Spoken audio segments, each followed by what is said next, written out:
Yeah, they're all employees. Right now, more have logged in because they're all attorneys. Okay, we're now in the budget meeting. We have the attorney's office here. And we'll follow the same procedure, which is just, this is more for us to just coordinate back and forth and ask questions and go from there as we work through the budget process. So, Jeff, you're up. Okay, I don't know if you want to start with just the details of the differences between what we originally submitted and what we're requesting, or you want to talk big picture stuff like the public defender did. I was intending to talk some bigger picture personnel issues, and I have a presentation that you have a copy of. What's your preference? So you're talking about what you submitted, which we have here, Okay, and the differences so, is this? well, With the kind of. additional asks?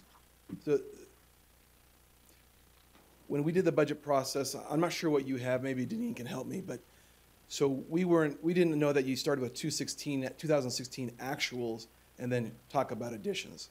So we went back and fixed that, and so this document is 2016 actuals, and this is what's in addition to 2016 actuals.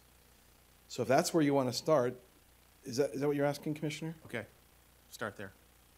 Okay. So starting line one, time limited wages, and this is kind of rolls into my presentation that I'll make at the end. That is, our criminal division is beyond overburdened right now. This is criminal side. And I'll explain more about that later, but what we use these funds for, we hire a part-time former county attorney. She's a stay-at-home mom. She helps us screen some of our cases. We hire law clerks at BYU, usually BYU, that come in and help us with our research and writing, mostly for the criminal division. We haven't used them in the civil division since we brought in Diane Samudio. So that's what that money's due. We already have some money allotted to us, but because of our caseload, we need help.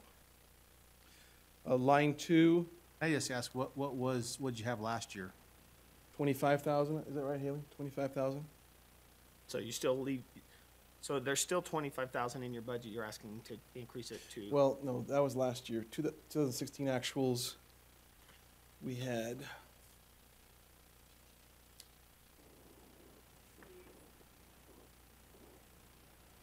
It was. They have a budget of 41,000 for this It was year. 20, They spent $23,250 in 2016.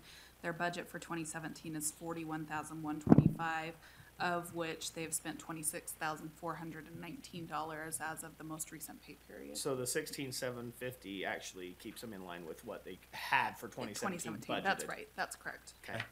Okay. Next one. line two, equipment supplies. I believe this is mostly related to some of our copy machine costs that increased. Well, so problem is you have spent 3,600, encumbered 2,000. Your budget this year is 8,600, and you're asking for it to go up. Do you know that you're going to expend more funds, or like you say, is it just a contract upgrade or the annual increase on your contracts? I think we had to add money this year to one of our the new Canon copier that we have, because we didn't have sufficient monies in our original budget. So I think we've added to what we had. So this is not new equipment. This is to maintain what's currently in your office. This budget, roughly. Well, that was it was a replacement machine. Is that But during this year, I'm saying for 2018, the monies you're asking for are to maintain what's currently in your office, not new equipment. correct? Except, Sorry, that would be a different account. So 2,500, that's the copier maintenance contracts are in the 3050 account. So 2,500 is going to be things like toner for printers, okay. batteries. That's where most people spend it, like, so equipment supplies. So it Okay. wouldn't be tied to the That makes sense. copier Oh, my bad. maintenance. So on that equipment supplies for the one you have in the budget right now, you're asking for 9,300, and there's about 5,700 you spent so far this year, and so you're anticipating spending more. it's not, but it's For a not for couple the copy thousand. machines. Right. Not for toner either. Toner for the copiers, but generally that's included in the per copy cost that is for the contract. Okay, we made some last minute changes. Haley, do you know why that went up?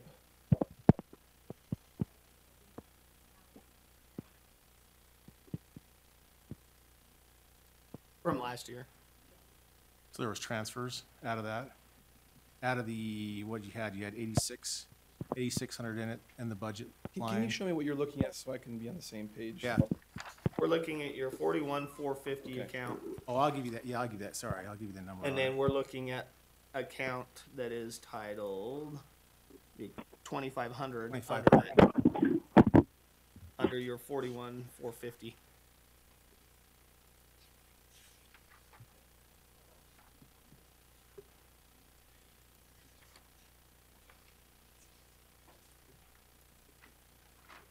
Looking at 2,500 now.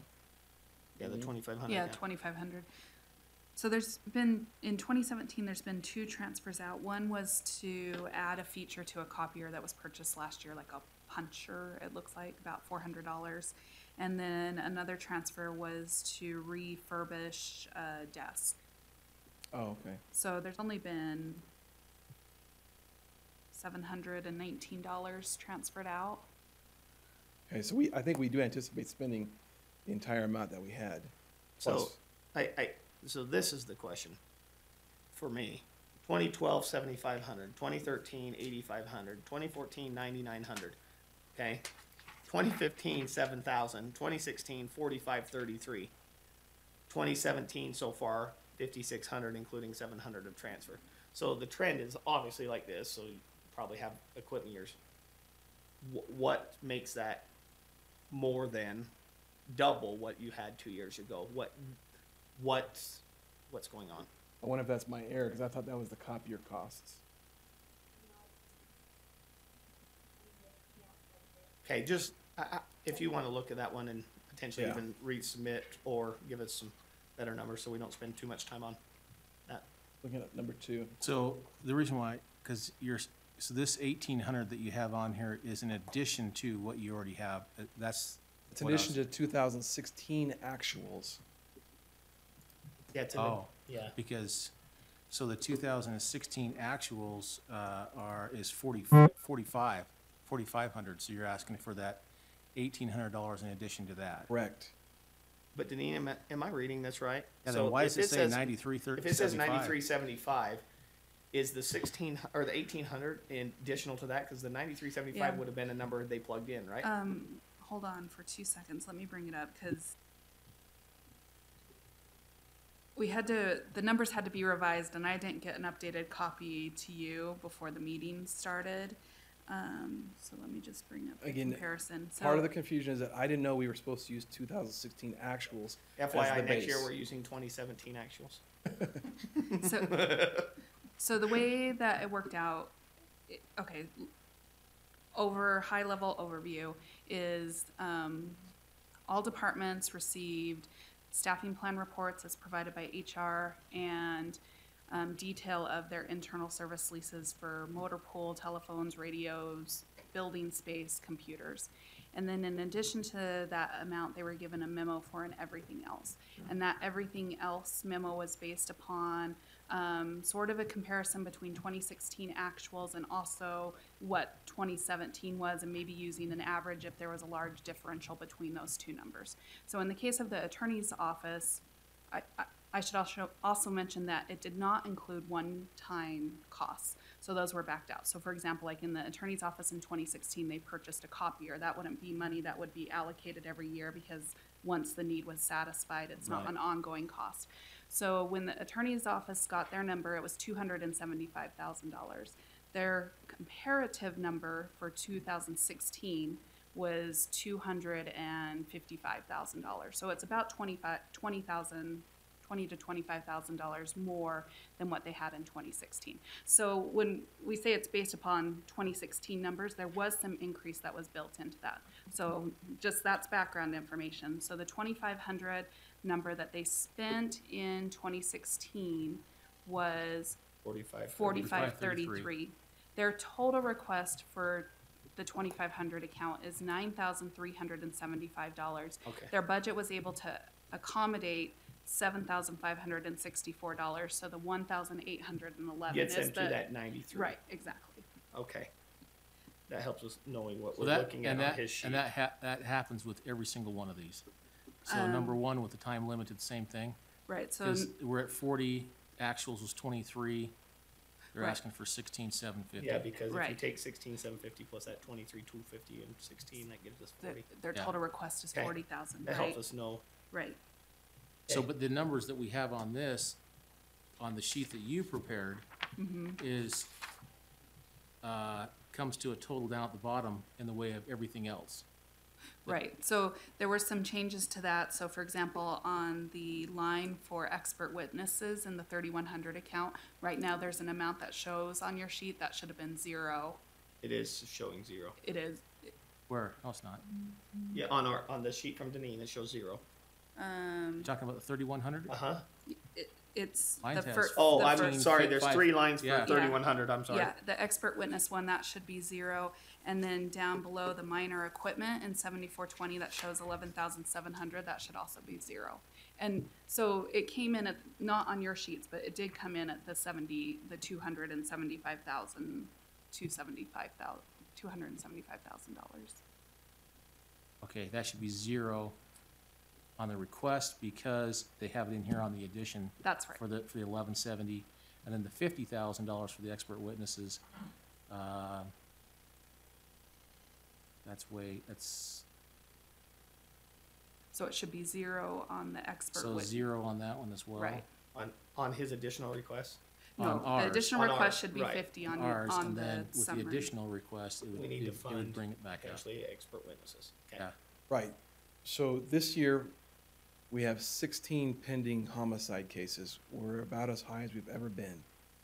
So, these are very hard to predict, whether we'll need $5,000 or $50,000 or $75,000. We just can't predict that until we know what cases are going to trial, what the needs are.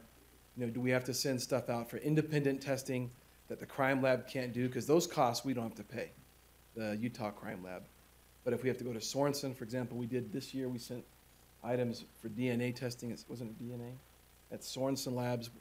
Even though we split that with the department, that comes out of these monies. Okay, so in other words, you need a bucket of money that can be restricted because we don't know what we're gonna draw, but as needed, as the case comes.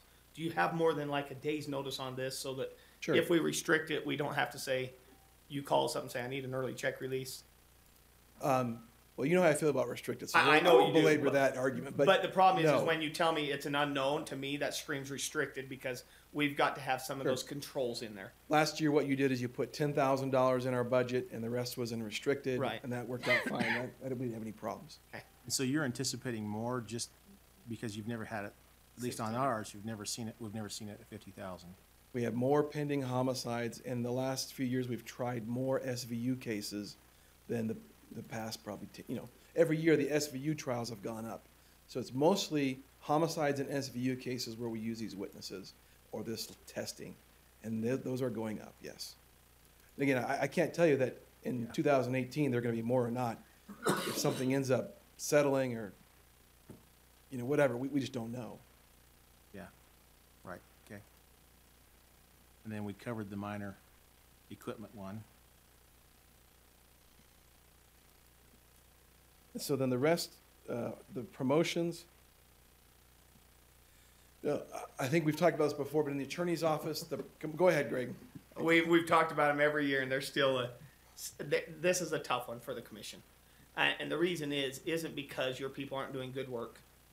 The problem is the frustration that comes before the commission from all employees is when they get redlined. And so it's a philosophical hurdle in their own mind, right?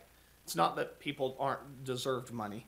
But the problem is just because there's a requirement, for example, an attorney force says at least 7 years of experience. The problem is that 7 years doesn't always mean they're qualified as an attorney for, because attorney fours come in different shapes and sizes as far as their work performance and stuff, as you know. Same like an attorney 3 and an attorney 2. The problem though is in the county government, and again, I know we don't want to lose people. We want to pay them what their work performance is, but the problem is in government it always goes up, and we never get that down. Even though we have 3 attorney fours potentially, and 2 are performing at an A and 1's at a C, but they make the same, or even the C could make more. And so the problem is that I have with these isn't that we shouldn't be doing increases, but the staffing plan does allow for you as a department head to come in and say, for example, the one on here on the civil division, okay? Let's just say, without anything, there's still 7 or 8 steps allowed in that step range for him. So why can't we say he is doing such great work that we give him 3 steps? And here's why: because he's done this, he's done this, he's done this, or 4 steps, right? Whatever, and still have some room for growth. Because once he goes to an attorney 4, and this is a projected at the bottom of the attorney 4, in 13 years or 12 years, he's done. And the problem is he still has hopefully 15 more years with the county at that point, because we don't want to lose him. And the frustration that we see is that's where it builds in, and all of a sudden you get that disgruntled. And I'm not talking this specific individual. I'm talking the general. Right. And that's the hard part here, is because, you know, you want to reward those that are doing good, but at the same time, sometimes it seems like we can jump inside of steps rather than advancing from one bucket to the other, because, you know, to go from one step, even if you're labeled an attorney 1, I don't care what you call me, but when I'm a normal employee, I don't care what you call me. I care what I get paid, right? And that's what I'm trying to say is, I understand it's a status thing, but potentially if you're an attorney 2 and you're on step 4 of your range, why can't we take you up 7 steps rather than jumping that career ladder right away? Because that's a significant increase, and that's kind of where I'm trying to say I hope we can find that balance, because I don't want to lose good people, but and punish them because maybe it's been done in previous practices and maybe to a fault. I don't know, and that's the hard part for me. I don't disagree that the way we've structured the attorney's office and the pay plan, I guess I'd call it, you know, the levels and stuff, it's antiquated. And we've asked CAMI to update it. We've made a lot of proposals. I think they are in the salary survey that's being conducted. What we're trying to do is ensure that we follow the market. For example, a guy like the attorney in our civil division right now could probably go out to a city attorney's office and get a $5,000 to $10,000 pay increase. Fortunately, he hasn't. We don't want to lose him. But I don't have the ability within the current pay plan to increase his wages by 3 steps, 4 steps. I don't have that ability. You do. I read it actually in commission meeting. Under number 5, Rule 5C, you are actually allowed to take that, do the research on your own, give it to CAMI on reasoning in writing, have her bring it before the commission, and as long as there's budget, and again, even if we have to open the budget to make those changes, that is allowed actually in the pay plan, but it has to come from the head. And in your case, I don't know if maybe in civil division it would be Dave. We can argue that point, but that can be done. Well, I guess that's never been the way it's been done in Utah County. I understand. If we want to change that, I don't oppose that. I will say that the way we're built in the attorney's office, like a level 1 attorney is only for 0 to 1 years. Right.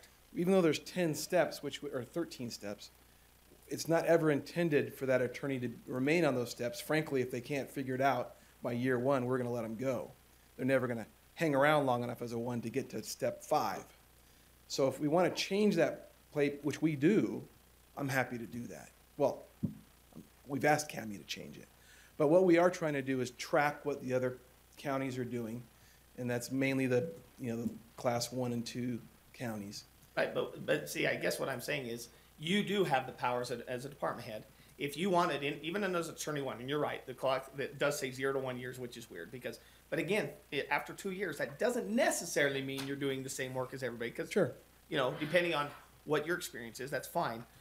But if you wanted to bring and jump them 10 steps, that is still potentially higher than the base step of an attorney 2. You know, I don't know. I think it's something, to me, I would like to personally explore more. Go ahead. Oh, can I just say one thing? Please. Real quick. So one of the things that, with regards to our level 1 and level 2 attorneys, is that usually they're going to be in our justice courts. So I don't know that you'll find anywhere in the state of Utah that On the criminal side. Yes, so that, Right. and that's all that I'm talking about right now. I'm not sure that you're gonna find anywhere in the state of Utah, outside of Utah County, where you have a justice court attorney being second chair on a homicide case. So every single one of our justice court's attorneys are on homicide cases right now, and we pull them in really early and stuff like that. We start that mentoring process, and quite honestly, if we feel that a person isn't progressing, then it would be my recommendation that we do not promote them at that point. And so I think it is kind of a habit, what Sure. we've done in the past, and obviously, but just to kind of let you know what we're doing with regards to these individuals, we're trying to get them into felony district court even while they are still in. But see, what I hear justice from court. you, okay, this is how I hear that, okay? I'm not saying that the way you're promoting is wrong. I'm just saying I struggle with it based on the foundation of how the county's supposed to work. You don't like the pay plan. Right, I struggle with aspects of it. And again, you guys still have to play within those rules, I get it. But the problem is what I hear you say is if our attorney ones and attorney twos are in justice court, and we know justice court is always gonna have this kind of workload, right? Then your people can stay as an attorney one or attorney two for potentially a couple of years. Or in other words, we can structure the attorney's department where we say, okay, we're gonna have 18 attorney ones and or twos, because 12 are gonna work in this area and 6 are gonna work in this area, whatever, right? Because if they're always in justice courts, because again, I get it, when you have felony homicides, you want that experience of a 3 and or a 4, right? And so to me, it sounds like we could also define what each attorney, or at least how we're working within the courts, and say, okay, I'm going to need, like Tom Means for Public Defenders comes to us and says, I know I'm going to need 12 conflicts because this, and this have happened. And so, again, you know how many judges there are and what cases. So, you know, we can, to me, I think we could maybe even set up more of that structure that would help us, so that rather than having somebody on the justice court, again, if they're that good, you're right, we wanna keep going, right? But that's where we can take and go 9, 10 steps within a year. And I promise you, at 9, 10 steps, I think people need to understand, 9 steps is 22%. There's not many people unhappy with a 20% after working as an attorney or any position after 1 year. Sure. You know, and so that's what I mean. So I think there's ways to do it, and then they don't get burned out. They see the appreciation. They know that it's based on their hard, good work because of the evaluations, and then we have more of a structure. And then, you know, after that next year, okay, yeah, you're right, it says 0 to 1 year. But just because you're at year 2 doesn't mean you can't still be labeled an attorney 1, because again, at the end of the day, they really care what they're making, and- not what the label is. And I think that appreciation and recognition with regards to being able to do a multiple steps. And the second part was, if that corresponds with us being competitive with, so that they aren't jumping ship, because Agreed. that's when we usually lose them. Agreed. In that 1, 2, 3 step. But keep in mind, here's what I'm also saying with that. I don't believe that is Cammie Taylor's role as current HR director. I believe that starts with you guys, because you more so than her. It's not her job to know all the details of everybody's jobs. I think that you guys know, again, because you're gonna give us a presentation on workloads and how everybody is and what pay is and who's coming and who's going. So if you see that as a potential to protect the county, I think you should do some of the homework, find out like you're about to present, give that to her, give that to the commission, and let's address those. We don't need to wait till just budget season. Yeah, and we've done that. Right. We did that with the salary survey. We did a lot of our own research and provided it to her. I mean, I don't disagree that if we had a pay plan where I could pay attorneys from step 0 to 30 or whatever it is, and we move them up as their assignment and experience dictates, or their performance, I don't have a problem with it, but that's not what we have. I know. So I got some questions. Sure. That kind of bothers me, not, and this is in general with the pay plan and what's going on too. There's a certain amount of need that you have and a certain amount of expertise that you need to have to fill that need. And I don't know from on the criminal side or on the civil side what that means. How many attorney 1s do you need? How many attorney 2s? How many attorney 3s, 4s, so forth? How many do you need? And because a lot of times when I look at this, when I look at some of these, it comes down to people instead of position, which I am always trying to keep away from. I would rather not look at people, because that gets into subjective and emotions, and I like them, I don't like them. I'd rather look at positions and say, I need to have so many level 1 attorneys in this office to fulfill the needs that we have, so many level 2s and 3s and 4s. And unfortunately, you know, everyone can't come in and say, well, I'm gonna be level 4, you know, in 2 years, because that's the steps that we're gonna go through, or I'm liked, or they're gonna promote me. So how do I get past that? How do we work within that, so that it's a position and not people? Well, that's a challenge, again, with a pay plan that was set up with the attorney's office even before I was county attorney. It was set up originally so that every prosecutor, in theory, every prosecutor, other than maybe our justice court prosecutors, could be a level 4. A level 4 is a wide description that includes basically anybody that can prosecute a district court case. And at least in juvenile court, at least a couple of our senior attorneys. So our system was set up, it's antiquated, like I mentioned a minute ago, but the way it's set up now, every district court prosecutor can conceivably be a level 4 attorney, 3 or 4. That's what the level of experience is needed to handle all these felony cases. We can't hire that because we don't pay enough, generally, or it's the market, whatever.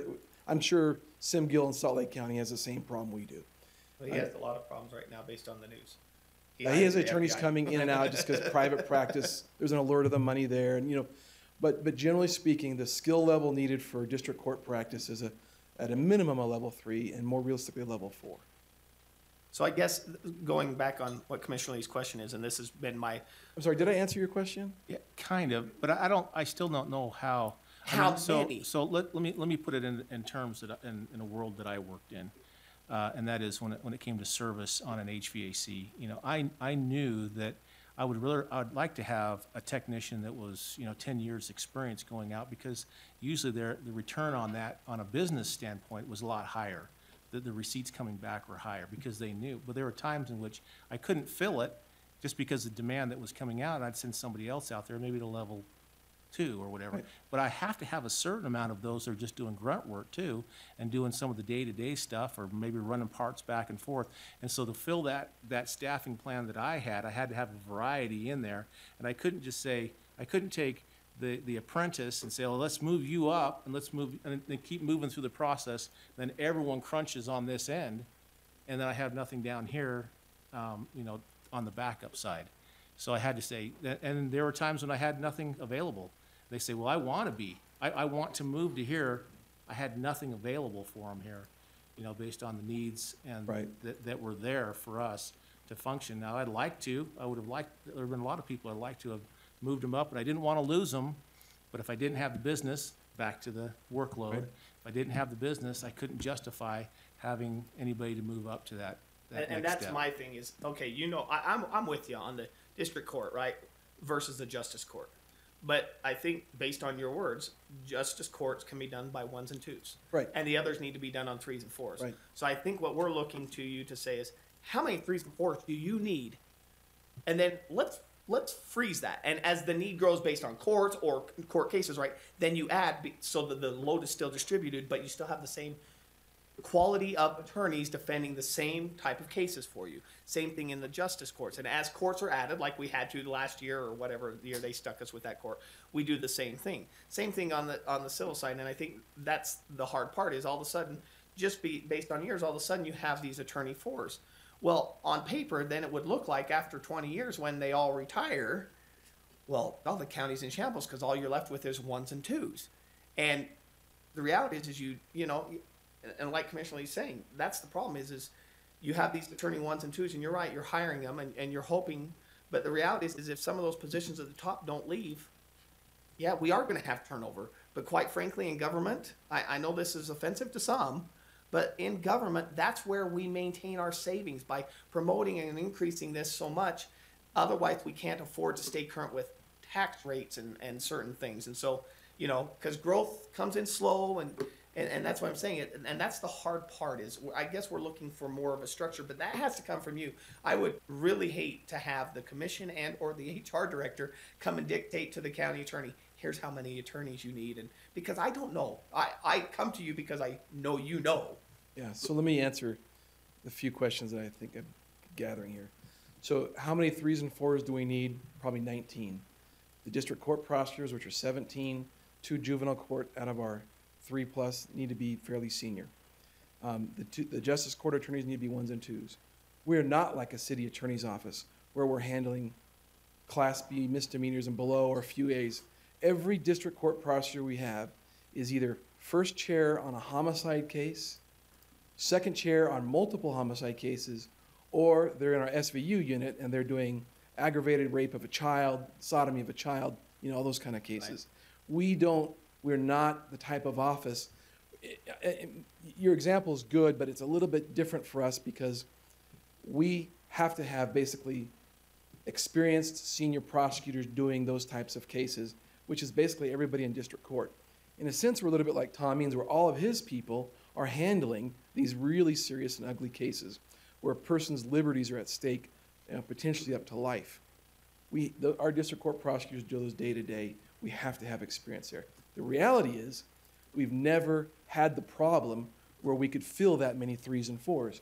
We have enough attrition that we've never had that issue. In fact, since I've been the county attorney, I think I can say honestly that we've never filled a level 4 position where they departed with anything other than a level 1 or 2. We try to make sure that we bring in, at a less expensive cost, prosecutors and civil attorneys to replace the senior ones that we leave. So that is a way that we've No, kind that's of definitely managed been the that. practice on the civil side. been the Because same that's the on- one I know more based on interaction. Been the same on the criminal side. I don't think we've ever hired a 3 or 4, have we? Well, he was before us. Yeah. And see, and that's and so this is the hard part for us, Jeff. This and Did on the did I criminal answer, side. am I Yes. answering in part? Yes, because that was, I finally seen the numbers, but here's the problem for me. Okay, so going on the civil side, we the commission have more interaction with the civil division than I think Sure. maybe most of the public realizes. Yeah. They are our attorneys. They help us in every facet of the county and report and help the commission. As those changes have happened since Commissioner Lee and I have been here, 3 attorney ones. We're about to have our 3rd attorney one, right? He's an attorney too. The one coming in is a 2? Okay. I still don't know him, but the 2 attorney ones have been tremendous. And the work that comes out of them is great. I mean, they really have been an asset and a good change, or not a change, but a good asset to the county. That's the hard part, is now all of a sudden you want me to make 4s when it's like, oh, I'm getting pretty good work out of 1s. And so that's why we're trying to find the balance, because, you know, that's what's going through my brain. I'm looking at that saying, oh, they're good people. They're attorneys. Yeah, we should reward experience because, you know, some of the one of the 4s we deal with all the time, yeah, he has a lot of institutional knowledge. He has a lot of experience, and he's well-versed in a lot of areas for us. But at the same time, and so, but he's compensated because of that. But just because somebody hits 5 years from now, they shouldn't be on that same level as somebody who's been here 18 years, just based on years. That's a component. I agree, and they won't make the same amount. They'll be at step 1, whereas that other attorney will be at step 13 or whatever it is. So there is a significant pay Right, but difference. before that person retires, before the older We person redline. retires, they will be at the same level as each other, even though one has worked for 13 years more than the other. And that's the way it is. That's correct. And that's the hard disconnect for me, because there's room inside the 3, you know. Right. And maybe we're on the same page, but the implication is if we don't promote our junior attorneys, again, especially in the civil division, but also in the criminal division. Well, in the criminal division, they make more money if they go to Salt Lake, Davis County. In the civil division, they can make more money going to practically any city of any size. So we need to pay them the market rate, whatever their level is. Yeah, I'm not disagreeing we should pay them the market rate. The problem is the work coming out of the civil division different if we have 5 attorney 4s or 2 attorney 4s, 2 attorney 3s, and 2 attorney 1s and or 2s, right?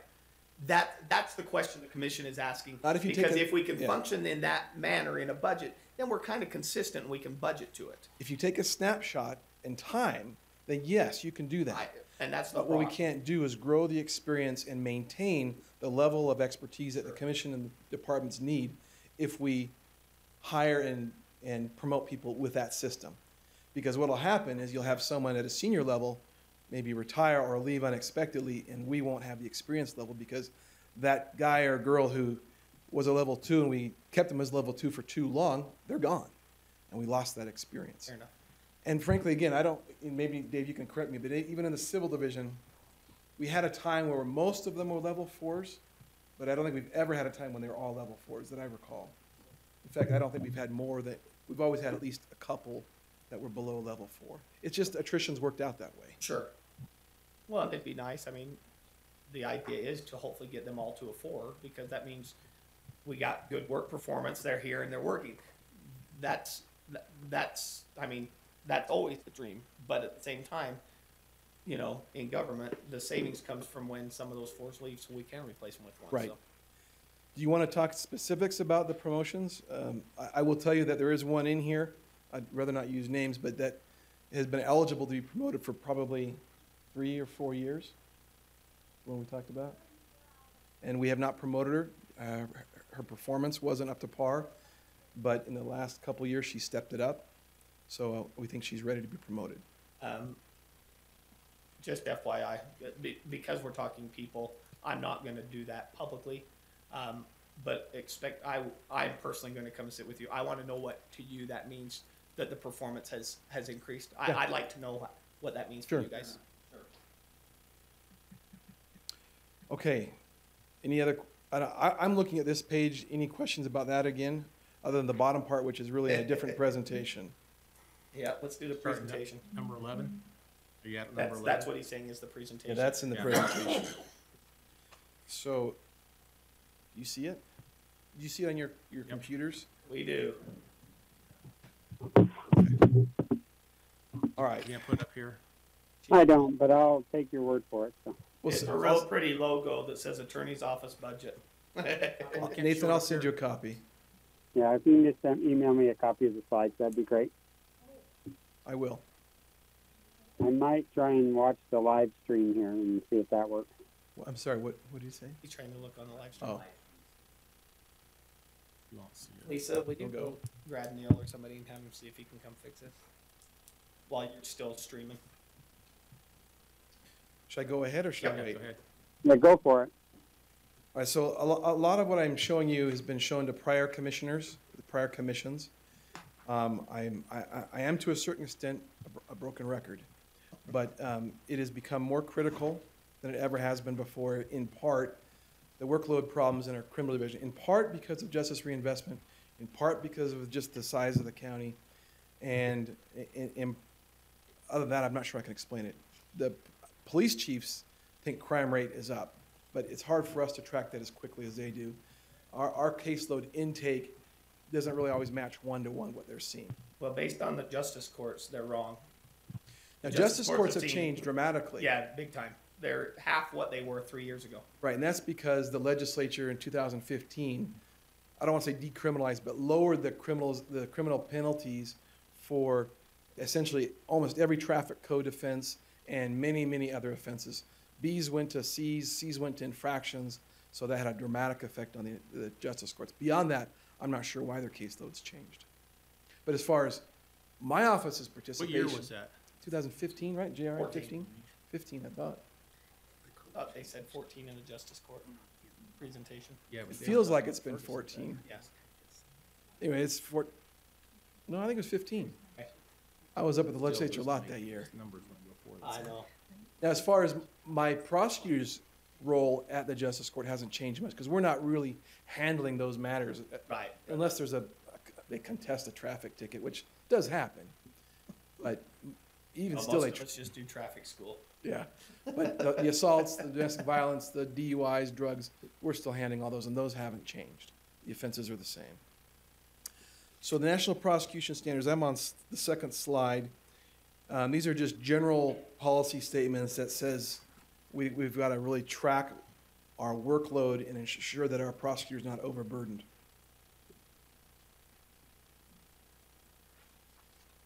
Now, I will tell you that while I'm not a member of ABA, there aren't a lot of standards published other than the NDAA, the National District Attorneys Association, and the ABA. They're really the only ones that have studied workload problems in prosecutor offices. These are national. These are, what'd I say? But these are national, right? Correct. So, can I What? ask you a question along that? Which slide are you looking at? This national prosecution standards, The first one or the second one? whatever one, Tim's controlling me. Oh, there it is. Is it that one? So, yep. Okay, go ahead. So when you say they should handle 150 felonies per year, Yes. I'm always leery of stats because there's all sorts of ways to manipulate. So the question I would have is, I'm hoping I remember the number accurately, but the number is somewhere between 90 and 95%, based on what you have told me, that the county traditionally has pled out cases. So the question I have is, how do we apply that to here? Because if you're pleading out, some work still has to be done to plead a case. I get it. But that's the hard part for me here is if we're pleading out 95% of cases or 90%, whatever the number is, then how does that go on a national level versus?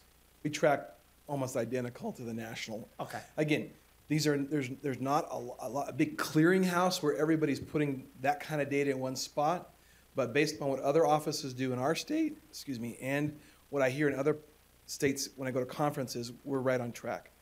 And the federal government, the U.S. Department of Justice seems to try a few more cases because they have a ton more resources, but at the state level, we're right on track.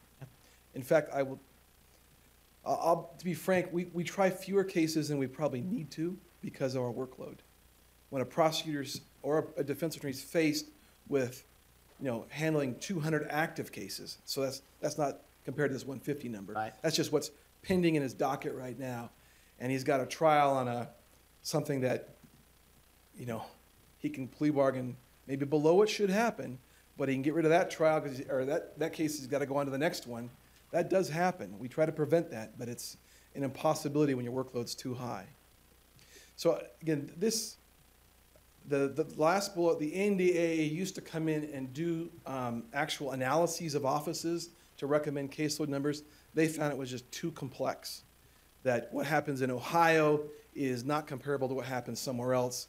The systems are unique enough that they just can't do it. Okay. We so- actually tried to get them to do it Hold here. on, because this is how I heard that, so I'm going to give you a chance to make sure and fix it in my mind. Commissioner, I want you to understand that we should have more attorneys here and more attorneys here, but by the way, because these are the national standards, but by the way, this group no longer does that because they're telling us what happens in Ohio or what happens in New York has no bearing. So how am I supposed to equate that? I'll get to that. Okay. Yeah, this is what exists out there. Okay, I'm telling you what I can find out, but I'm telling you also that it's not always applicable to Okay. what we do in our offices in Utah. right, and that, The Department of Justice survey, there are prosecutors' offices that get to that level. No one in Utah has even tried. But the ABA recommendation that offices have gotten there. sure, they well, are trying. this will basically cover. Yeah. For example, the law enforcement recommends so many law enforcement officers per 1,000 people. Right. That doesn't work for the county because we have a big lake in the middle, and so response time and things like that, we Right. have to have a model that works, and so, Right. yeah. So what we do think works is comparing ourselves to the other main counties in Utah.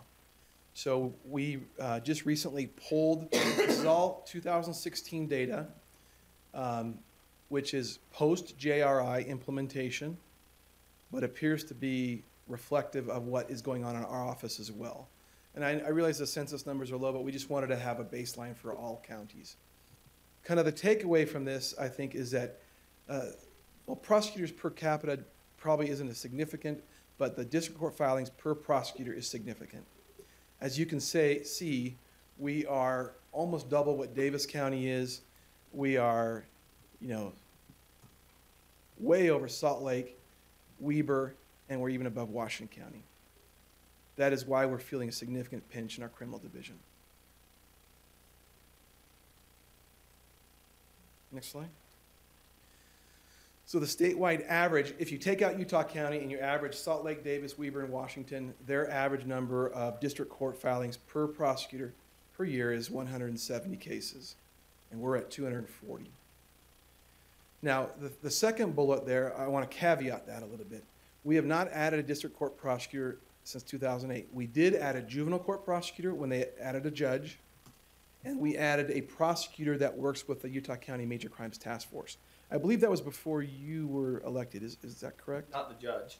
Judge No, was but added. the prosecutor for the task force, was that before? That was before you, I We think. haven't done anything with the task force like that since we've been here. Yeah, so the prior commission, probably fairly soon before that, the election where you guys came in, authorized, this is mostly, it was a sheriff's office and the chiefs asked for a prosecutor assigned to help them.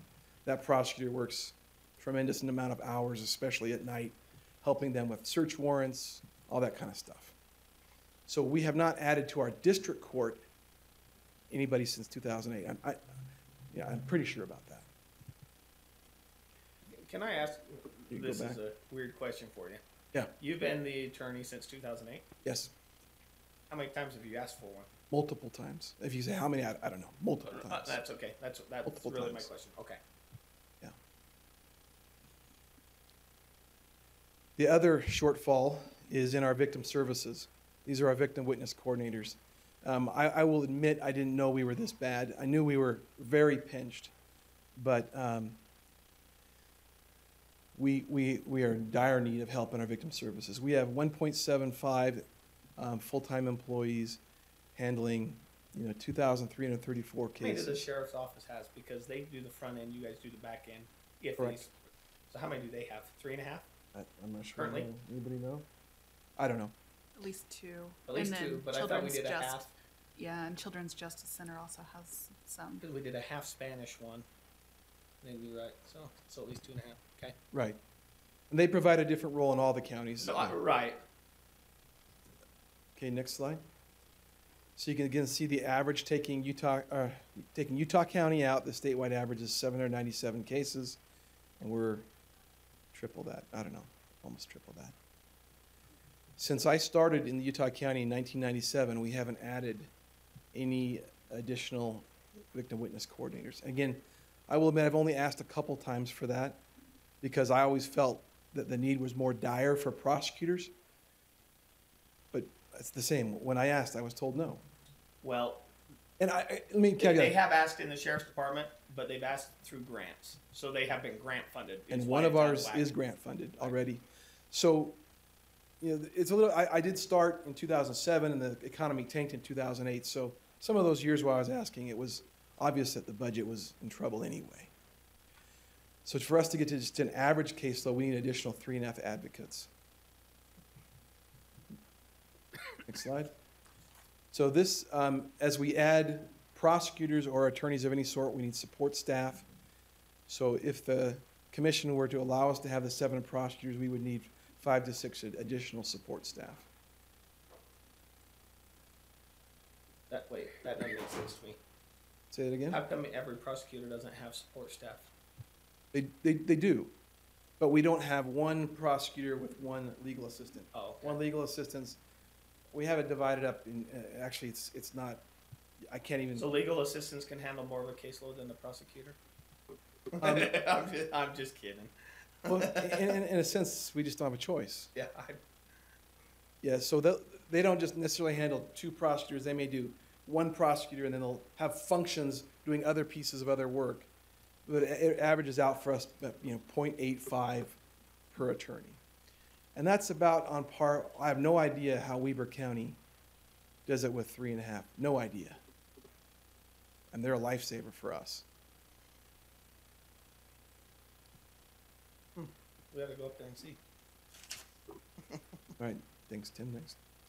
So as I mentioned, we have 16 pending homicide. Basically, every prosecutor, including Tim and me, are handling homicide cases. We do prioritize our resources to those cases, but it does come at the expense of others. We really shouldn't be having our justice court attorneys handling them, and we just have too many people handling too many high-profile cases.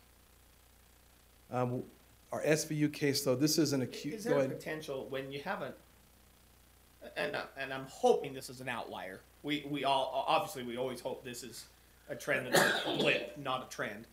Is there ever potential, because your office does all fall under the Attorney General in some, that you can contract and utilize maybe Salt Lake County or somebody, or other attorneys that, for some of these cases? Is that even possible? The Attorney General's office does offer a service for rural counties, where they'll come in and help them with these large cases. They don't offer that service Not for class 1 and with the 2s? urban counties, no. Hiring Salt Lake to do it, well, that's our constitutional mandate to do our cases. No, I know it is, but that's what I'm saying. When the caseload's this high caseload for a Sure. short time, And then we also looked at hiring, an attorney in the community to help us. There's really no one out there. We've looked at this before, hiring attorneys to help us come in and screen cases or there just isn't anyone out there. We're using the only one that we know of that's interested, and again, she's a stay-at-home mom. She does some of our screening. But we can't hire just a litigator to come in and help us, and we probably can't afford that. They're gonna bill us at $250 an hour minimum in Utah County. But with the SVU cases, this is becoming acute.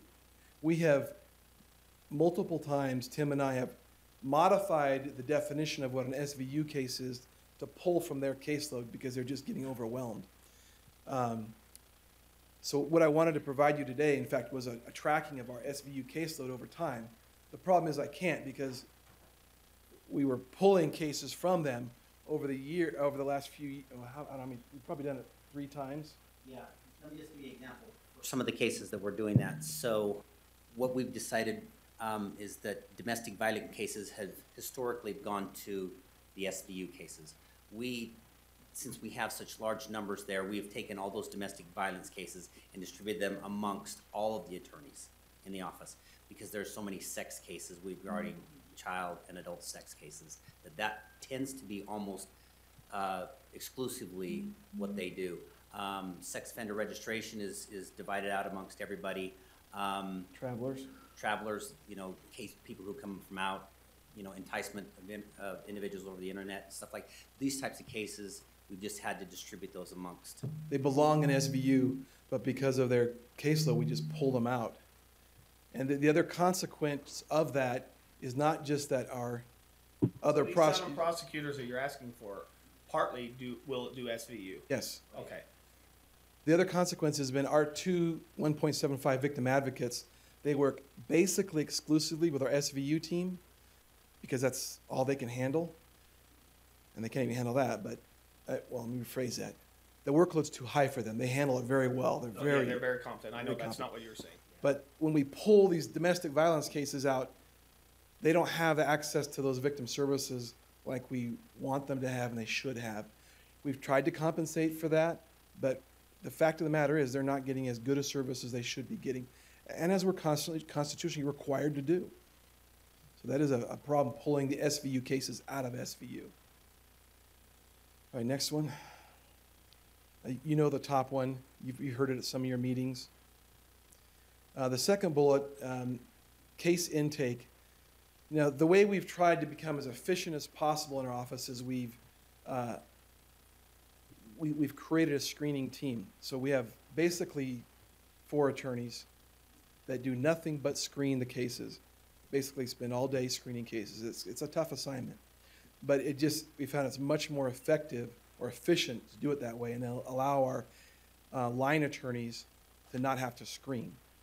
Now, again, our SVU attorneys both screen and follow their cases. But the point is that initial intake decision has implications not only to the liberty of the person that's being charged and their constitutional rights, but it increases the public defender's caseload if we file too many, and it creates great work for ourselves because crappy cases end up being a lot more work than good cases as a general rule. So the better the job we can do with the intake and screening cases, the more effective we all are. And that's where we're hurting very badly as well. Our screeners not only screen, they also handle all of our first appearance calendars, and they cover for our other attorneys when someone's sick or on vacation. They're overwhelmed. As Tom Means mentioned, I think did you meet with him today? He probably You didn't talked. watch it? Huh? It was must-see YouTube. I didn't watch it. Other issues. Up to 50% of our calendars, Tom calls them touches, I believe. Well, it's the same for us. These orders to show causes, and this is a consequence of JRI. They've existed before, but the numbers have gone up, and actually I don't think this is going to change. If anything, what the Sentencing Commission appears to be doing, this isn't going to change. Our orders to show cause are going to continue to dominate our calendars, and that is a huge increase to the caseload of our district court attorneys. All of the numbers that you see with regards to our active and open cases do not reflect any of these orders to show cause. The way we handle this is that in our software system, when an individual is placed on probation, that case is technically closed and it's taken off that list. So all these other cases are not reflected on the open active cases. Right, so the 4,085 cases that we handled, what we call district court cases last year, doesn't include any of those. Well, I'm sorry, they might have been handled, but the additional touch after they've been convicted, disorder shall cause, isn't reflected in the numbers we're giving you. So you can see that our general felony district court prosecutors now are averaging approximately 200 cases. That's what is open and pending in front of them. So even as they close 5, it doesn't seem like they're really able to get them below about that average. And that is just way too many. That's more than we should be getting an entire year, and they're just having that open at any one time. They're just overwhelmed. How many do they work a year? How many? We were looking at those numbers, Greg, and in 2016, it was averaging probably about, these are non-SVU, just about 350 cases a year. Wow, okay. Overall, it's 240 averaged out with our screeners, our SVU, and everybody else in a district court. I think is that the last one? No, there's ones with numbers. Oh, your sheet has ones with numbers. Well, that was supposed to be a hidden slot. Specific budget shortfalls. Oh, that's old. I tried to hide those. I didn't mean to print those. That was before Deneen schooled us up on what we did wrong. In a Here, you can keep it hidden. That was before we made changes. Always nice to hear from our attorney that he's trying to keep stuff hidden. Well, let me conclude by one thing. I'd prefer to come in and tell you that we're doing okay, or we need one attorney, but it's just not true anymore. Before you gentlemen were elected, I've asked multiple times. There were budget problems 2008 through probably 2012. We've asked for victim witness coordinators. We've asked for prosecutors. We need them. We're no longer, we're like Tom, we're at the point where this is affecting people's lives. Permission to speak freely, Sure. Counselor. Candidly, I came to you last budget season. You came at me with a request. Again, it's a needed request, and I'm not trying to diminish the work that she's done in that office. But because I was your portfolio commissioner at the time and you expressed a need, I tried to steer you down this path for an attorney, and I think it was there, and you chose to go the other route. And so that's why I'm saying if the need's always been there, that's also what's hard for me here. Oh, my mistake on this criminal side. I should have asked for it last year. I will admit I tried to get it to you. I'm probably like a little bit about the battered wife syndrome, where I've been told no so many times. I'm a little wary, but on the civil side, we're doing okay. Diane's made a huge difference. Yeah, but this attorney wasn't on necessarily just that side, because we talked about both sides. Oh, I was only tracking civil side, Oh, but maybe I misunderstood. that's okay. But I've Tom, recently been told I don't speak clearly, which is ironic. part of this, I know it's not popular to say, but part of this is due to JRI. It has created a lot of work. One last problem that I want to mention is, even if the commission were generous and allowed us to have these resources, we do have a problem with space. As you know, and the prior commission knew, we're out of space. I think with moving the computer lab upstairs, we could maybe make that one office into 2, but we've pretty much cut up and shoehorned people about everywhere we can. I think we have room for one more legal assistant, and we could probably make another cubicle for another. But we even have one legal assistant in our cubicle of shame, we call it. It's a temporary cubicle that we created when a grant position was here, but we're using it. It's not a very pleasant workspace, but that's where we have someone sitting right now. What about your library? Yeah, that is good space. The problem we have is we have BYU students and law clerks that work in there. So it's probably not necessarily the best utilized space, but that's what we have to house them when they come in and work.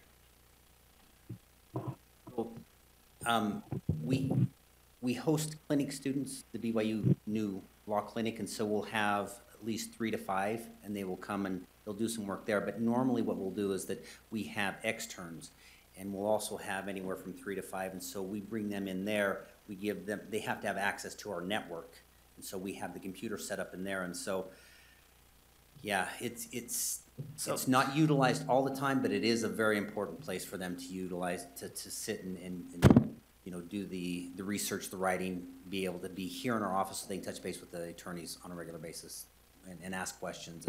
So Yeah, forgive got it. me for this, it's not meant to sound ignorant, but I'm just trying to make the math work in my head. You said these attorneys are working 305 cases on average a year. I believe it. 150, yeah. Yeah, right. That's a lot of court cases, meaning that's a lot of days spent in court.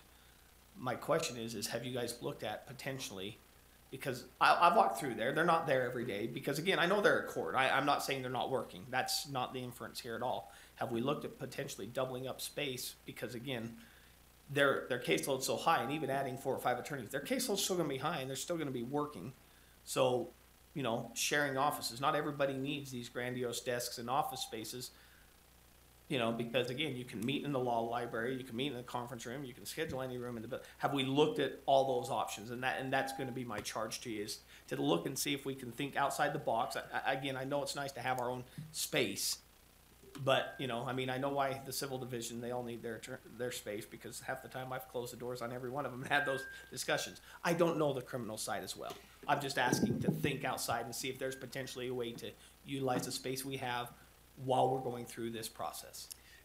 Just kind of a little bit response, and I think that we'd obviously be willing to look at that, Commissioner, but one of the things that we also do is that we have the one conference room, but since we have multiple prosecutors who are meeting with witnesses and victims, they're constantly using their offices for that also. Well, and I know, and I've seen them come over to the civil side, and I mean. And so we do using whatever occasionally space stuff they like can. that, and so, you know what, I mean, obviously, we could look at that, but that is definitely something that we're doing on a regular basis, is bringing people into our offices, witnesses, victims, stuff like that. There are a few offices that if we rebuilt the building, we would probably make a little smaller.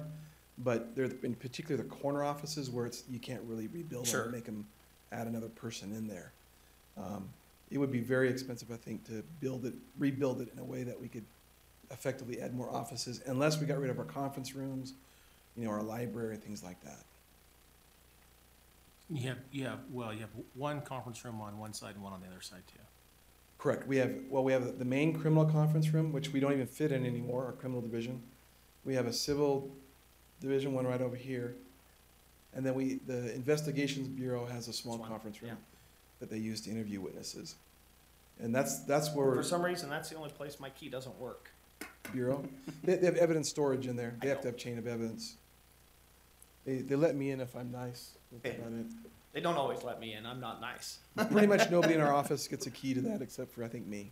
Yeah. Well, And other we, and than, we are going through the facilities, Right. review process right now, and so I'm looking at some of those numbers. That's the reason why I brought up the library one. That was one that they put in question. They said a lot of other counties just have a computer available at a desk, and it's not necessarily a full library. Could we take out the books, Commissioner? Yes. We don't use those on a regular basis. We have everything online and stuff like that. Right. In order to be able to just set that up, so if you want to take out some room there, I mean, it looks I nice and disagree. everything, but we just Paul don't Jones use uses it. that book all the time, and he shows me the page, and sometimes he hits me over the head with it. if we had another place to put our externs, interns, law students, and they provide a resource to our office, probably more so than any other county except Salt Lake County. They utilize the U of U students as well. But it's a real resource to us that we've been able to maintain at least some help through BYU, mostly BYU. So to reiterate really quick, so your ask is for 7 additional prosecutors, 4 legal assistants, 3.5 victim witness coordinators, and 2 more paralegals for the criminal side. 1 to 2 paralegals, yeah. When I do the analysis, it kind of like 1.6 or something like that, but yeah. Okay, any other questions that we have? Deneen, do you have any that we haven't looked over? No. All right, Okay. thank you. Thank you. Thank you. Oh, He said Commissioner he Ivey? just said thank you. Jeff, any questions?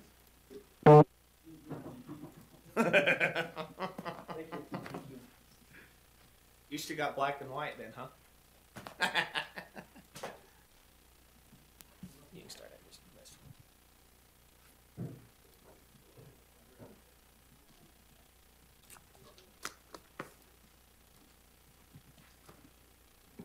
Like issues.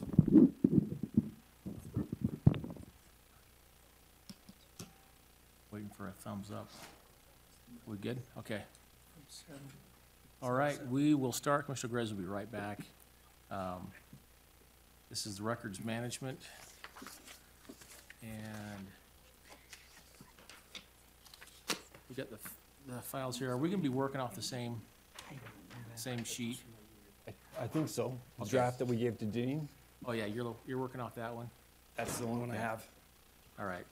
And we've got transcribed into a few more things here, but let's just go ahead and tell us about your budget. So did you put everything into your budget that worked out with everything else? We did records management was, same as last year.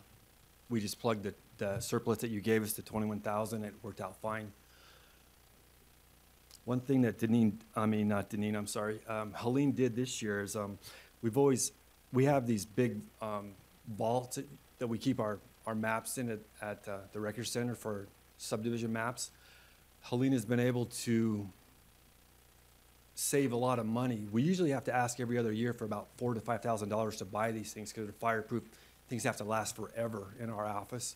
She's been able to get one without having to ask for it. So I think she's done a great job with her budget, so. Okay. And that's, didn't have to go to Price to get it this year? Nope. Did you go on that Price trip? Remember hearing about that. I didn't go on that. Forgot about that. Okay, I forget easy. all right. Is there any other questions on that one? Records management? No, not for me. Need anything in there? Sorry, I had my phone muted. Nope, not for me. I've done that many, many times. Okay, let's move to the recorder's office then. Okay.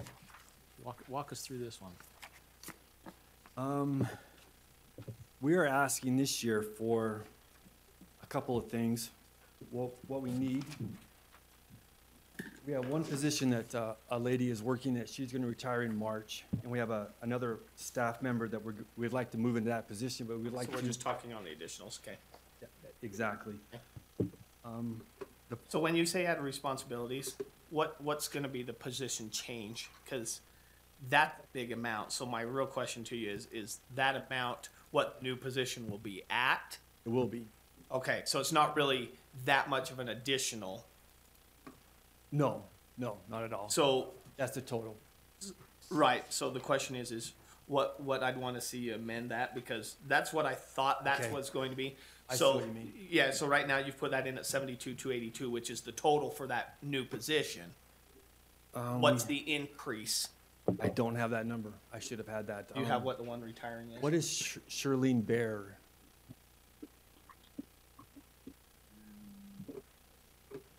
Oh, the position, she's a recording technician. So you're, so a it's, cadastral we're looking at the mapping differences in technician. between. Yeah, I'm trying to find out what the real difference That is. difference is. Because it's not a $72,000 ask, No. it's probably like a $10,000 ask. It's the cadastral mapping technician. So you're looking at wages of about 30,361. So it's about a $16,000 ask. Just to be safe. Okay. Okay. What was your question And on you've that? got a job description on that for additional duties that you'd like to see? We don't, but we asked the recruiter that came in to create one for us. What this new person would do, we would create this position to be quality management, basically, for the mappers. And also, it's kind of a double duty. This staff person would be working with the mappers and also with the entry, because this person has a knowledge in both areas, which is very valuable. She would be checking mappers' work and also training the entry people. She has valuable knowledge in the entry area, and so we'd like to kind of move her cross laterally across this, because she right now is a cadastral mapper 3, which is, she's doing other duties Anyway. as assigned right now, doing this. Okay. So, but this one position will be deleted because the lady will be retiring in March. So you'd like to replace it? Yep, so we have to replace that with Okay. that. Okay. And number 2. With number 2, with the volume and the work, the increase and the number of documents that we get, we'd like to add another, which we got last year, but we do need another recording clerk 3. So you asked for 2 last year. We settled on 1. We did, And so you're asking the workload still has continued and you want the other one back we do, that we denied last year. yeah. Okay. We have closed the gap considerably, but we still see a need for that. We are recording a little over 500 documents a day still. We're gonna hit, this year we'll have done more documents in my estimate than we have done in the last 4 years. With the economy going the way it is, and, you know, it's the roll of the dice. But it looks like it's gonna be good, I hope. We do need this position. It would be a great help for our office. We have put in there for the money with the computer and also other things like that. If you're, I'm just gonna ask this question, if everything stays the same, which I know it's not, because it just doesn't.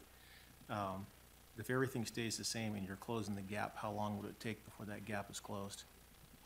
We Without never this get position. Without the position, yeah. that position. If we got if we had this new position, No, without it. without it, Yeah, it's hard to say. 'cause you're, I mean, again, so you close the gap by how much this year? That's the question. And would, if that translated again to next year and everything stayed the same? We would probably be about where we are now.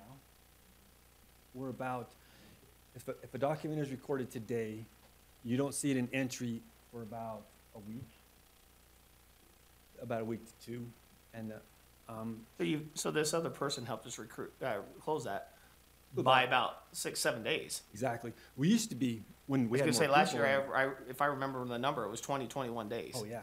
Because I specifically asked you what numbers. We were far behind when we had more people there. When the second using person would that- take us inside of a week. Inside a week? When there were more people in that office and before the rift happened, I think in 2008 or when Well, it it shouldn't be was. more than a week. We were 3 and 4 days You're already behind. starting to close the gap, if Right. everything stayed the same. That's what I'm saying. We would be less than a week if we gave him this second person.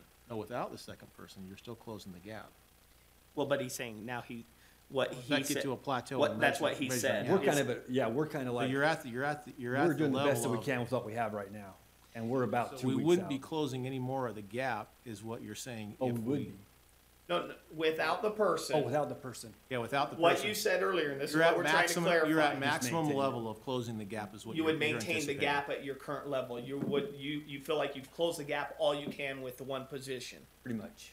Okay. I mean, we get close and then you get a 900 document day. And so that's hard to tell. So, I mean, it's up and down, but we maintain about, working days, 9 to 10. Okay, okay. Can I- I, yeah. sorry, Go can I ahead. just clarify that in addition to the new position last year, there was also an allocation for overtime? right. So I just want to make sure that that's Yeah. part of the That discussion was too. our settled. We Right. settled on that. Most of that overtime went into the entry position area. Okay. And so that's what, we've been able to close that gap with some of that money. And mapping also, we've been able to fill a lot of holes, not a lot, quite a few. We've done a big service for the public, I think, so. What, on a statutory basis, what is the time requirements? What is it? Is it a week, 10 days? There's really not, they don't give you, You just down here, you say to meet the statutory deadline, so I don't know what that deadline is. yeah. Andrew can speak to this, she's very good at this. Push the button, And let this it go on. green. Oh, it is green. Okay. Okay. So from January until July, we have that time frame to get all recorded name changes to the assessor's office. After July, we have through the 15th of the month to turn over any new name changes to the assessor's office. So August, September, October, November, December, we're supposed to be within 15 days we're not there. Where are you at? Well, Is that right 2 weeks? now, I mean, that's it's 14. beyond 2 weeks. About 3 weeks. Because we don't have the information in entry, we're as close to closing that gap as we can get. And, you know, like Jeff said, we maintain it, it fluctuates every now and again, you know, some days we're only 10 days out, some days we're 2.5, 3 weeks out. That's in entry, in proofing and getting the information to the mappers so they can physically make the name change. We're much further out. So it's kind of a two-edged, the entry has to have the information in and available, but then the mappers have to be able to get that information and make the corrections and get that into the system. So in And other words, all three of these asks are all tied together to do Yes, that exact same to thing. meet those deadlines. Okay. And, you know, we don't wait for a whole group. As soon as the name change is done, it goes over. So some of the mappers are further ahead than others. Just depends on what types of documents have come into their areas. You know, some of our mappers get inundated with subdivision plats that they have to check, which is a 24-hour checking period minimum.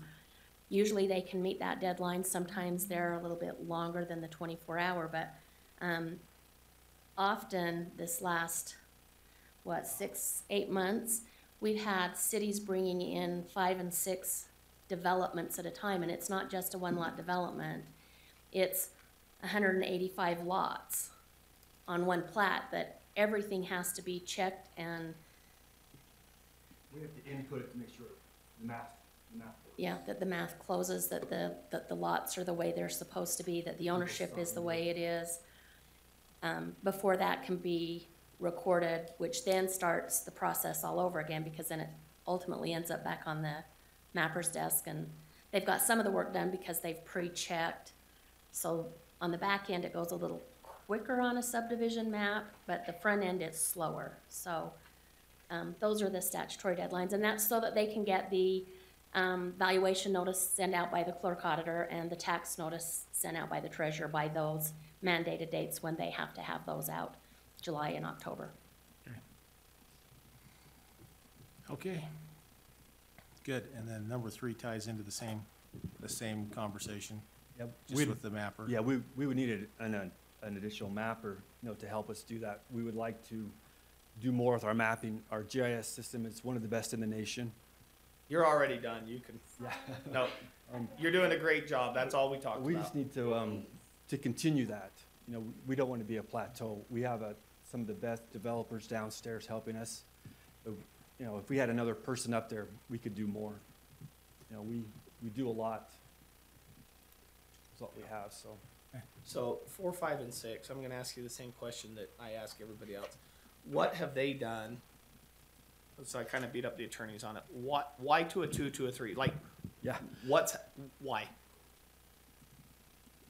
we just have good people that do good work. These people came in, when we looked at their requirements, they met the requirements to be this when they applied for the job, but the job they applied for was below what it was. They applied for a 1, but there were a 2 or a 3 that they could have had.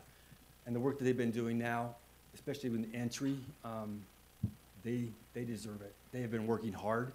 These 3 people have done overtime. They come in early.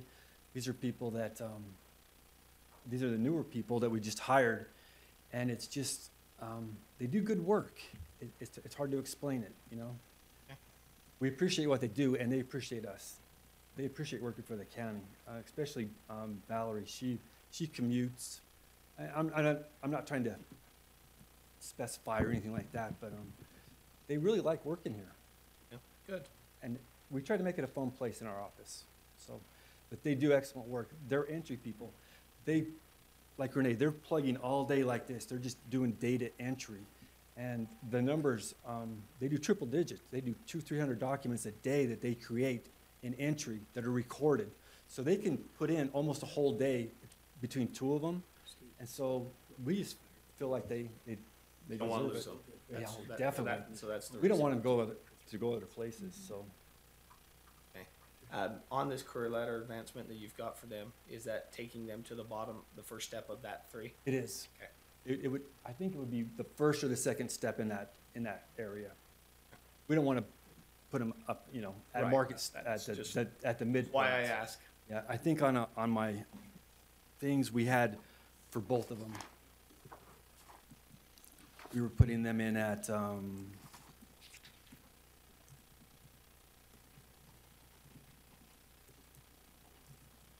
Bonnie, we had her like from a 6 to a 15, so it's not, you know, a big ask. It's just, it gives them more room, because right now they're almost, you know, they're almost redlined. It just gives them a bigger ladder to work at, you know? Gives them a sense of, I have someplace to go. We have a lot of people in our area that are redlined. Most of our mappers are redlined right now. At the top of the So ladder. how do you balance that? Because I'm always curious when, again, same conversation we've had with multiple others.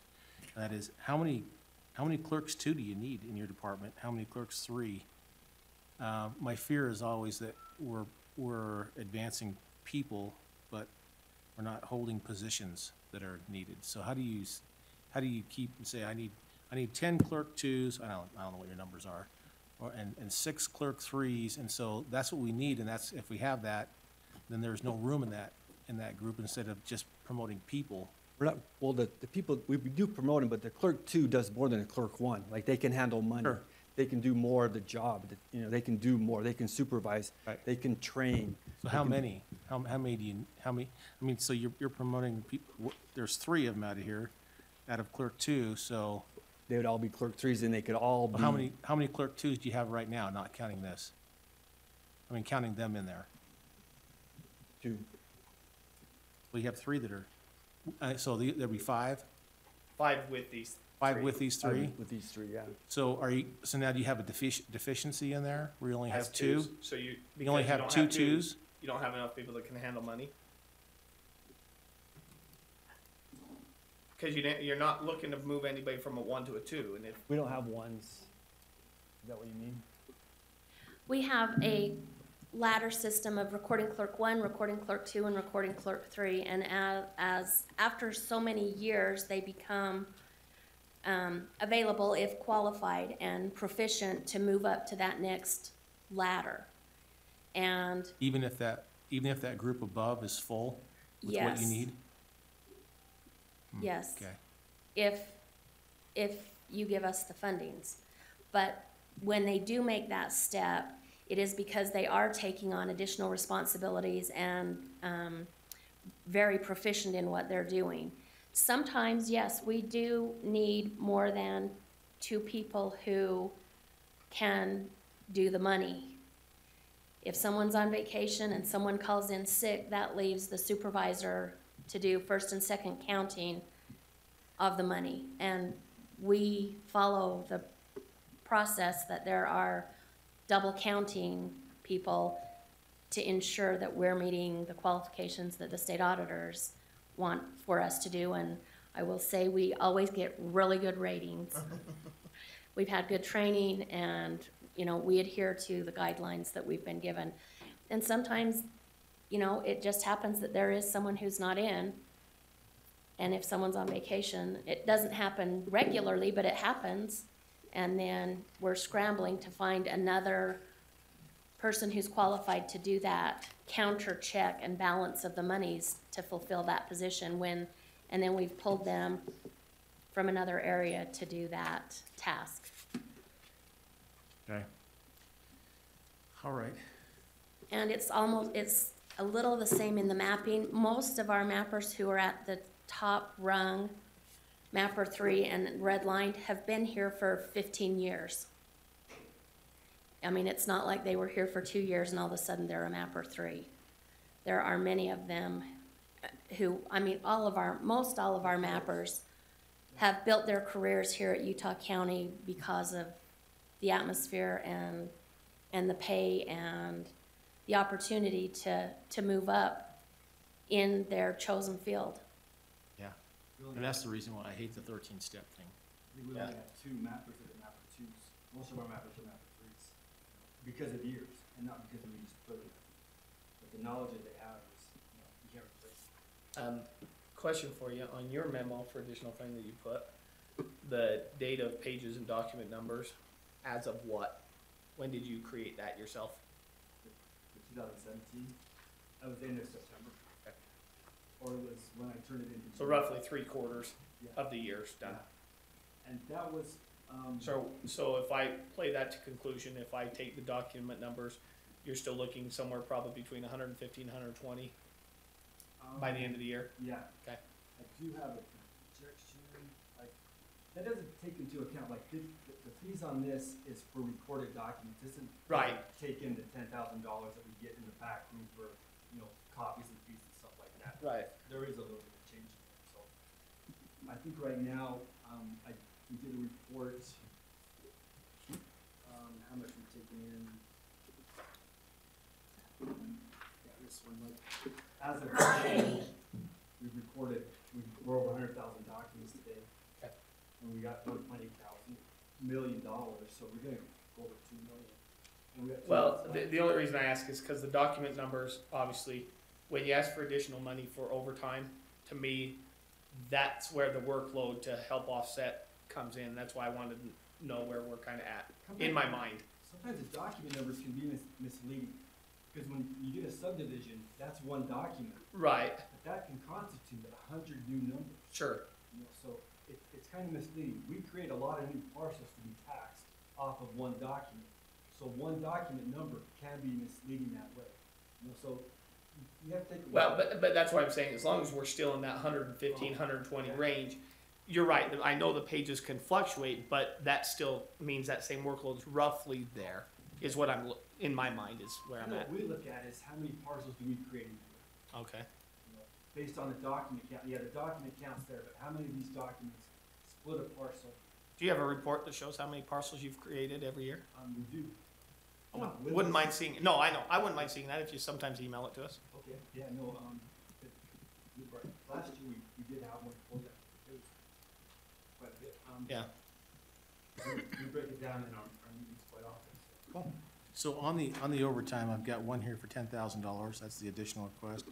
And then on this sheet here, it has a detailed breakdown of overtime and our compensation time, compensatory time, and it has the budget at 29,000, so is the Because they've already 10,000? budgeted some, that's the additional to get We there. budgeted some for there, but you gave us, more in the ask this year than you did last year. You gave us 65,000 instead of 46,000, so we had that money to play with. I put that into overtime already. Okay, So the 10,000 gets you to that 29,000 number. that's, This is close. What I was looking for, like last year, when I plugged these in, I think I had like $100,000 and gave us 20.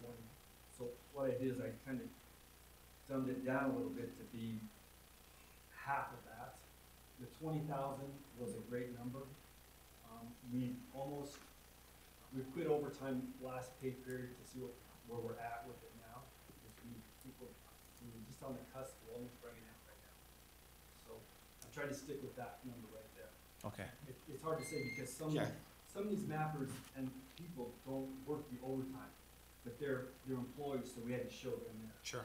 that's why you have all the names listed down here and Exactly. on the detail, Like, not all these people do the overtime. but Right. We still show them. right? Okay, Deneen on, of course, the ANC, just, what's your thoughts on this budget, depending, with the ANC funds and where we're at, and are we headed in the right direction? What, Well, the recorder's budget is interesting because I don't know that they actually draw on ANC too much because of the recording fees that come in. Right now, they're in a situation where the recording fees, lots of recordings are happening, so the fees probably exceed their budget. So they that's a aren't, good thing, right. Yeah, we pay for ourselves.